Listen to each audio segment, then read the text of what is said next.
Bienvenidos amigos a esta reflexión del día de hoy, martes. Espero que hoy, como todos los días les digo, escuchen la palabra de Dios y no endurezcan su corazón, sino que sean dóciles a escucharla. Una de las cosas que yo me arrepiento toda la vida, bueno, me voy a arrepentir últimamente, en la juventud uno se arrepiente de sus cosas, es de no haber leído la palabra de Dios desde hace años. Me demoré mucho.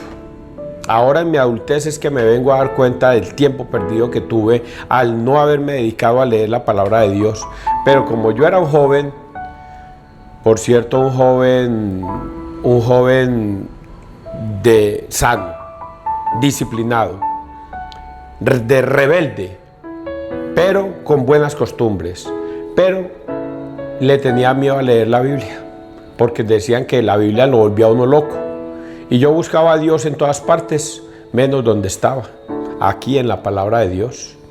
Bueno, ojalá hoy escuchen la palabra de Dios y no endurezcan su corazón, muchachos. Vamos a reflexionar sobre la palabra de Dios, que hoy es muy bonita. Así es que vamos a persignarnos en el nombre del Padre, del Hijo y del Espíritu Santo. Amén. Primera lectura, Santiago 1, del 12 al 18. Dios no tienta a nadie. Bienaventurado el hombre que aguanta la prueba, porque si sale airoso recibirá la corona de la vida que el Señor prometió a los que lo aman. Cuando alguien se vea tentado, que no diga, es Dios quien me tienta, pues Dios no es tentado por el mal y Él no tienta a nadie. A cada uno lo tienta a su propio deseo, cuando lo arrastra y lo seduce. Después el deseo concibe y da a luz al pecado. Y entonces el pecado, cuando madura, engendra muerte. No os engañéis, mis queridos hermanos. Todo buen regalo y todo don perfecto viene de arriba. Procede del Padre, de las luces, en el cual no hay ni alteración ni sombra de mutación. Por propia iniciativa nos engendró con la palabra de la verdad, para que seamos como una primicia de sus criaturas. Palabra de Dios, te alabamos a ti, Señor Jesús. ¿Qué tal esa primera lectura, que es continuación de lo de ayer? Ayer leíamos la primera parte de la carta de Santiago y ahora estamos leyendo la segunda parte. Esta segunda parte tiene tres enseñanzas, tres. La primera enseñanza es esta: bienaventurado el hombre que aguanta la prueba, porque si sale airoso, recibirá la corona de la vida que el Señor prometió a los que lo aman. Si usted está tentado a pruebas, bienaventurado el que resiste la prueba. ¿Cuál es esa prueba? Los pecados. El que está tentado por la prueba es el pecador. Ejemplo, vamos a poner un ejemplo patético para nosotros los hombres. Estamos casados y la vecina nos pica el ojo. La vecina, yo le gusto. Y entonces la vecina dice, oiga, vecino, su mujer no está, aproveche y véngase para mi casa. ¿Y usted qué hace? ¿Se va o se queda, papito? Si se va, tentado para la prueba. Y bienaventurado el que soporta la prueba y no va. Se queda en la casa respetando a su mujer. Y así, súmele toda clase de tentaciones. Toda clase de tentaciones. Vamos a matar a alguien, vamos a robar, vamos a extorsionar, vamos a quedarnos con lo que no es nuestro. Vamos al político, vamos a ser corruptos, vamos a ponerle a este proyecto, vale 50 millones, vamos a ponerle 70 millones para yo quedarme con 20. Toda clase de tentaciones. Bienaventurado el que es capaz de soportar la prueba y sale airoso de ella. La segunda parte: cuando alguien se vea tentado, que no diga, es Dios quien me tienta, pues Dios no es tentado por el mal y Él no tienta a nadie. Cuando usted esté a prueba, cuando a usted le esté yendo mal en su trabajo, cuando a usted le esté yendo mal con los hijos, cuando a usted le esté yendo mal en la vida, No piense que es Dios que lo está poniendo a prueba, que es lo que regularmente nosotros pensamos, que Dios nos está poniendo a prueba y que debemos superarla porque es Dios el que nos está poniendo. Y aquí dice Santiago que eso es mentiras. Si usted está tentado es por cosas de la vida, pero no son cosas de Dios. Dios no tienta a nadie ni tampoco es dejado tentar por el mal. Él no le quiere hacer mal a nadie, por lo tanto Él no pone en tentación absolutamente a nadie.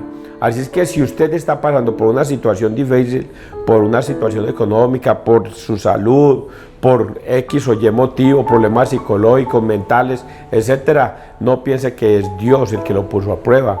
No es la vida que lo pone a uno a prueba y nosotros debemos soportar esas tentaciones, pero que no pensemos que es Dios el que nos pone a prueba. Ahora vamos con el otro. A cada uno lo tienta a su propio deseo, cuando lo arrastra y lo seduce. Después el deseo concibe y da a luz el pecado. Y entonces el pecado, cuando madura, engendra muerte. Usted se dejó arrastrar por la vecina, se dejó arrastrar por el amigo. Bueno, comete pecado. ¿Y qué trae el pecado? La muerte. Es lo que hoy la palabra nos... Y por lo tanto viene esa tercera o cuarta reflexión, que es esta. No os engañéis, mis queridos hermanos. Todo buen regalo y todo perfecto viene de arriba, procede del Padre, de las luces, del cual no hay ni alteración ni sombra de mutación. Su propia iniciativa nos engendró con la palabra de la verdad para que seamos como una primicia de sus criaturas. Termina esta reflexión con algo muy bonito, y es que Dios nunca pierde. Dios dice, si usted está siendo tentado, Dios no lo pone en tentación. Pero si usted hace cosas buenas, si usted obra en rectitud, si usted vive para el bien, eso sí es Dios, porque Dios lo lleva a usted a la perfección, a la verdad. Entonces, si usted obra el bien en el mundo, Dios dice, soy yo el que te ha llevado al camino de la verdad. Por eso es que Jesucristo dice, yo soy el camino, yo soy la verdad y yo soy la vida. Nadie puede ir al Padre sino a través mío. Por lo tanto, ustedes quieren descubrir la verdad, quieren irse por el camino del bien, quieren vencer la tentación. Vengan a mí, todos los que estáis cansados y agobiados, y yo los haré descansar. Síganme a mí. ¿Por qué me llaman Señor, Señor y no me obedecen? Obedézcanme a mí, que yo los voy a llevar siempre para que superen la tentación, para que superen la prueba, para que se alejen del pecado. Ese es Dios en esta primera lectura. Dios nos dice que nosotros podemos vencer el pecado solo si estamos con Cristo. Vamos a leer el Evangelio del Salmo 93, es un resumen, ¿no? Los primeros 12, 13, 14, 15. Dichoso el hombre a quien tú educas, Señor. Dichoso el hombre a quien tú educas, al que enseñas tu ley, dándole descanso tras los años duros. Porque el Señor no rechazó a su pueblo, ni abandona su heredad. El juicio retornará a la justicia y la seguirán todos los rectos de corazón. Cuando pensaba que iba a tropezar, tu misericordia, Señor, me sostenía. Cuando se multiplicaban mis preocupaciones, tus consuelos son mi delicia. Palabra de Dios. Dichoso el hombre a quien tú educas, Señor. ¿Lo acabo de decir o no lo acabo de decir en la primera lectura?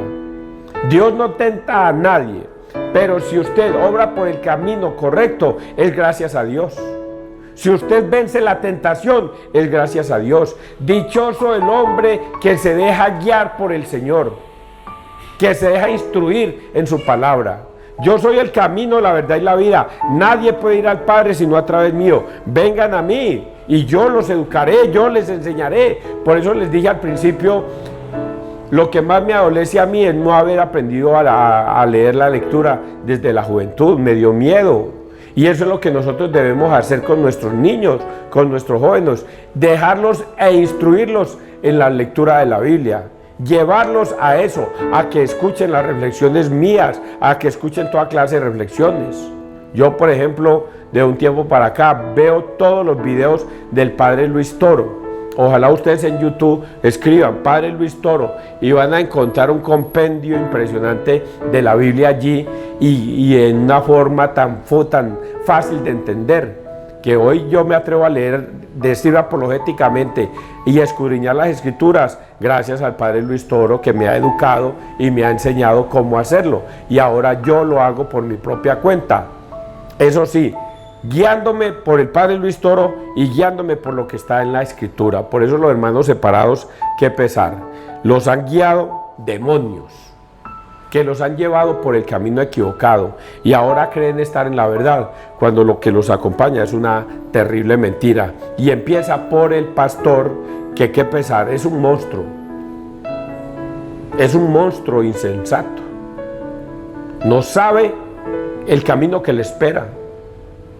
Y lo peor, arrastra a su esposa, a sus hijos, a sus familiares, a sus amigos y a la gente a la perdición.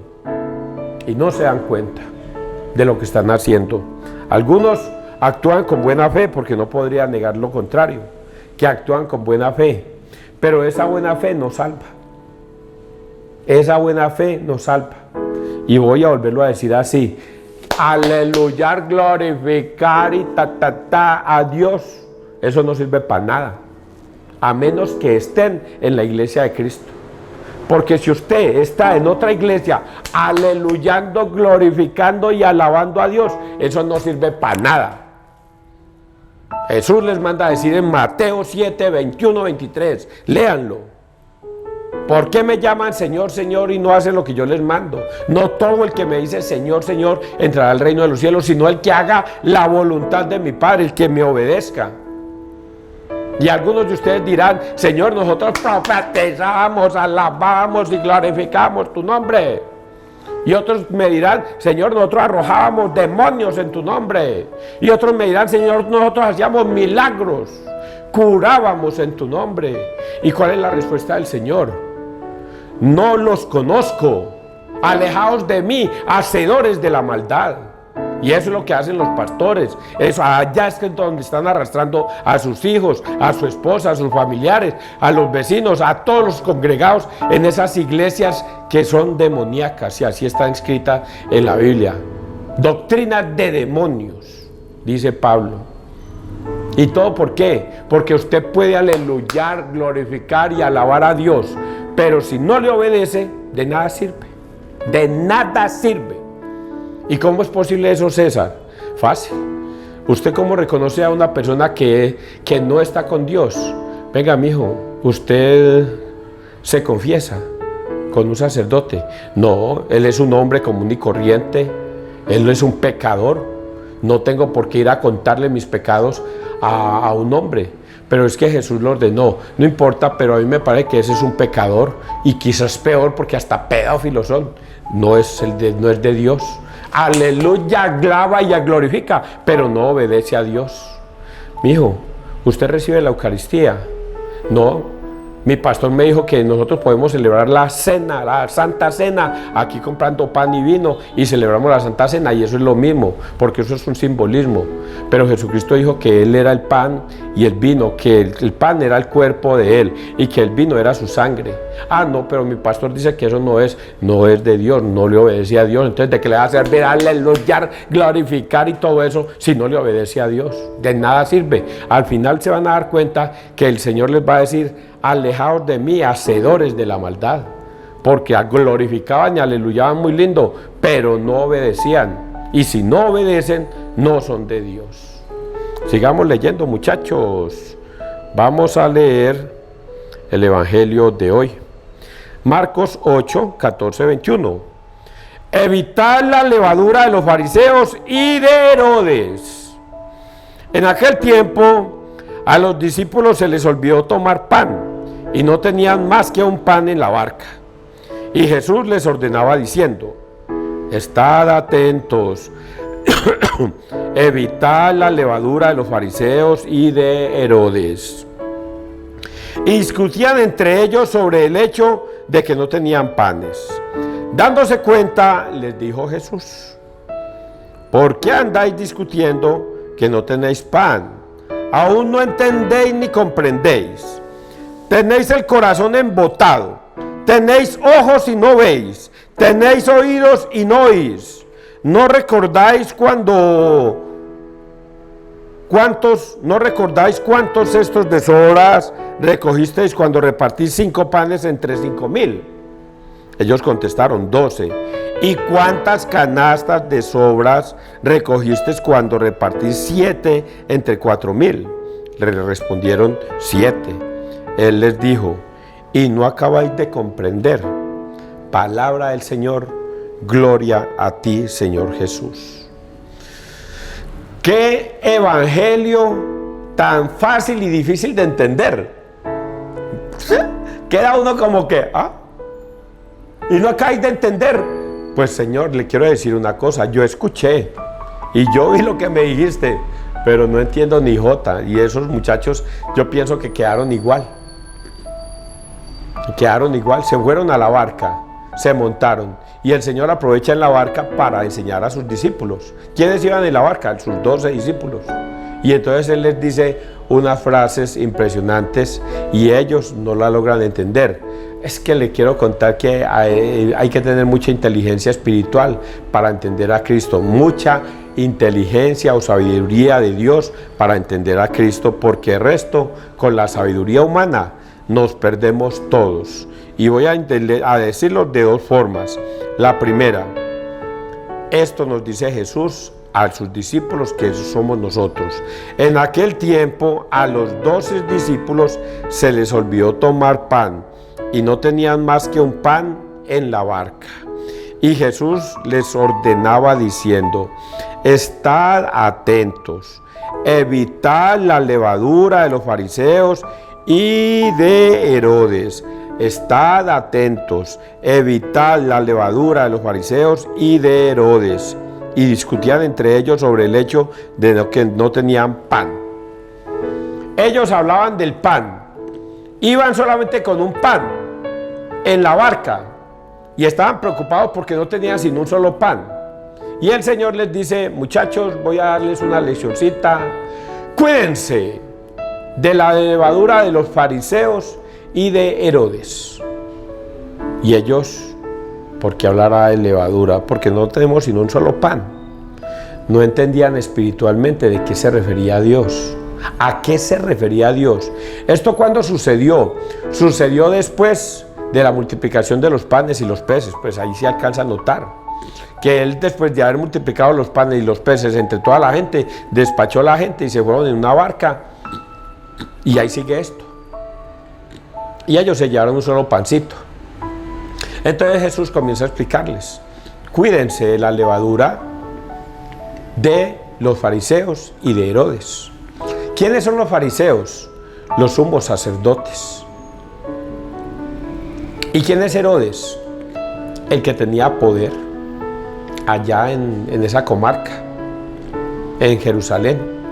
Herodes era el rey, el gobernador, el presidente, el jefe, el mandamás. Y Jesús les dice: vea, ustedes, mis discípulos, se van a cuidar de todos los que tengan poder. Los fariseos tienen poder espiritual sobre la gente. Mandan a hacer grandes batolas para ellos. Le ponen filacterias y todas esas cosas. Y mandan a los discípulos a hacer cosas que ni ellos son capaces de hacer. Y les gusta ocupar puestos privilegiados. Los primeros puestos son para ellos, los más escogidos. Y les gusta que le hagan la reverencia y que los llamen padres, maestros, y que les hagan reverencias. Y Jesús les dice: ustedes que son mis discípulos no van a ser así. Ustedes van a trabajar con humildad en el mundo. Por eso les digo: cuídense de la levadura de los fariseos y de Herodes, de esos que tienen poder, de esos que creen que tienen poder. Yo tengo el poder de mandar a mis discípulos y tienen que hacer lo que yo les diga. De eso. Yo siempre he interpretado esto en las alcaldías. Las alcaldías. Las alcaldías, los secretarios de gobierno o de despacho, algunos se creen poderosos porque tienen un gran cargo y humillan al pueblo, los tratan mal. Los concejales, algunos porque tienen el consejo municipal, entonces se llenan de eso que Jesucristo dice acá, de levadura. La levadura crece y se vuelven soberbios, prepotentes. ¿Y quién es Herodes? El alcalde, que cree que tiene poder para humillar al que sea y despedir al que quiera y hacer lo que le da la gana y de robar si quiere robar. Ahí siempre he comparado yo esos puestos de las administraciones municipales, que lo mismo va con la gobernación, lo mismo va con la presidencia, con los ministerios, con toda persona que tenga poder en una empresa, que se crea que tiene poder. Y entonces el Señor dice, tienen que cuidarse de ese poder, de eso que engrandece, de esa soberbia y de esa prepotencia, cuídense de eso. Y ellos piensan que estaban hablando del pan, pero también les dice otra lección. Aquí les va a dar otra lección, porque esa fue la primera, cuando les dijo ahí. La otra lección es, ustedes porque están hablando de un pan, yo acaso estoy hablando de un pan. No, muchachos, ustedes lo que tienen que mirar es esto. ¿Cuántos panes habían cuando yo alimenté 5,000? No, pues habían 5 panes. ¿Y cuántas cestas sobraron? 12. ¿Y cuántos peces habían? Pues habían 7. ¿Y cuántas cestas sobraron? 7. Entonces no entienden, no logran entender esto tan sencillo que yo les estoy diciendo. Y ellos, no entendemos. ¿Por qué no siguen sin entender? Y seguramente ustedes están así también así, de que no saben qué es lo que quiere decir el Señor. Y el Señor lo que quiere decir es lo que dijo Santiago en la primera lectura, que Dios es bondadoso y misericordioso para el que le obedece. Y el que le obedece al Señor y cumple sus mandatos, normas y decretos, Dios siempre lo va a acompañar, siempre lo va a estar ahí.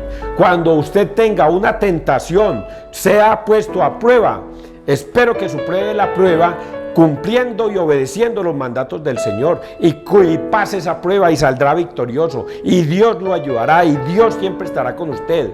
A eso se refiere Dios cuando dice, vea, no habían sino 5 panes y habían 5,000 hombres, y yo los alimenté a todos y hasta nos sobró. Dándonos a entender que quien escucha la palabra de Dios va a comer pan toda la vida, porque escucha y obedece a Dios. ¿Y Dios qué va a hacer? Lo va a bendecir y le va a ayudar a prosperar, le va a ayudar a sacar adelante su empresa, le va a ayudar a sacar adelante su familia, le va a ayudar a sacar adelante su matrimonio, le va a ayudar a sacar adelante su trabajo. ¿Qué tienes que hacer? Obedecer a Dios. Eso es lo que quiere decir la palabra en el día de hoy. Tan torpes sois, no logran entender, aunque oyen no entienden, aunque ven no comprenden, tan torpes sois. Y el Señor les está hablando solamente de una sola cosa, que quien cumpla los mandatos, preceptos y normas, Dios lo va a bendecir. Eso es lo que hemos venido diciendo durante todos estos días, cuando tuvimos a David, cuando tuvimos a Salomón y lo estuvimos hablando. Dios les decía a Salomón, a Saúl le dijo, vea Saúl, yo seré tu Dios y ustedes serán mi pueblo. Si me obedecen, a ustedes les va a ir bien. Saúl no le obedeció, David medio le obedeció, cometió errores, y luego vino Salomón y también hizo las cosas al revés, y así ha pasado la historia de la humanidad. Nosotros no le obedecemos a Dios. Ahora pregúnteme a mí, ¿usted, César, le obedece a Dios? Sí, yo le obedezco a Dios, pero no en todo. ¿Por qué? Porque yo soy como todos ustedes, o como muchos de ustedes, que se dejan caer en tentación. ¿Dónde está la misericordia de Dios? Que Dios nos cura cada vez que vamos al confesionario. Dios nos cura cuando vamos al confesionario y no nos guarda esos pecados, nos los borra de nuevo y nosotros volvemos a empezar de cero. Y cada vez que pecamos vamos al confesionario y Dios nos perdona una y otra vez. Y si logramos permanecer como Cristo quiere, que permanezcamos en Él todo el tiempo, entonces vamos a la Eucaristía todo el tiempo, todo el tiempo, todo el tiempo, y permaneceremos limpios de pecado y en gracia con el Señor. ¿Ustedes entendieron esto? Yo espero que sí, muchachos. Ahora yo al final. Y no acabáis de comprender. Palabra del Señor. Gloria a ti, Señor Jesús.